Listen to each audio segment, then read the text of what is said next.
Hi everyone, it's Fiona from YBR St Mary's and it's Mortgage Monday. Today I'm going to discuss bridging loans. Now, there are two kinds of bridging loans. First of all, there's a no-in-debt bridging loan and then there is an in-debt bridging loan. So a no-in-debt bridging loan is when you have a home, that you have your own home that you're living in and you find another home that you want to buy. Now, when you sell this property of yours, you can easily afford to pay out this new property that you're buying. Say you want to downsize, for example. You've got a $700,000 property, you want to buy a $400,000 property, less rooms, whatever reason, then that's called a no-in-debt. So by the end of the transaction, when you've sold your property, it pays out the debt completely, all right? You will have a fee. It's a standard bank fee for the fee for service and paperwork and all that stuff. It could be up to $2,000 even. But that's life and it's not so bad. A second kind of loan for bridging is called an in-debt bridging loan, which is the more standard type. So what happens here is you've got your old home and you've got the new home that you want to move into, all right? You want to buy. But the thing is, you haven't sold your house yet, but you still want to buy this property that's on the market. It's on the market now and you don't want to lose the opportunity. So what happens is you get a bridging loan.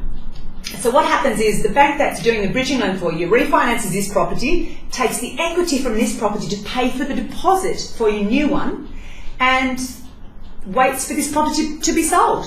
Usually it takes about 6 to 12 months to sell your old home. All right. So what happens then is you only have one loan that you need to make repayments on. Just remember that. So the new home is the only mortgage that you'll be paying. All right. The standard repayments, whether it be fixed or variable, whatever, principal and interest, but you're only making the repayments on the new home.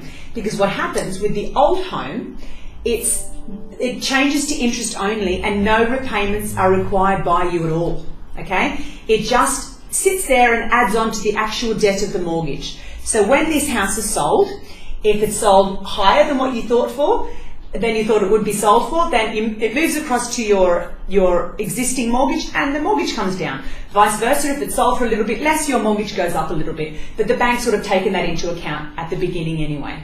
All right? So that's the main part of it really. You have a bridging loan, you want to move out of your home, and you can do, it's on the market and you move into your new one. You only make repayments on the actual property that you've just moved into the purchase, and then you don't need to make them on the other property itself. So, if you need any further information, if there's anything you're not sure about, feel free to leave a message in the comments box and have a great week.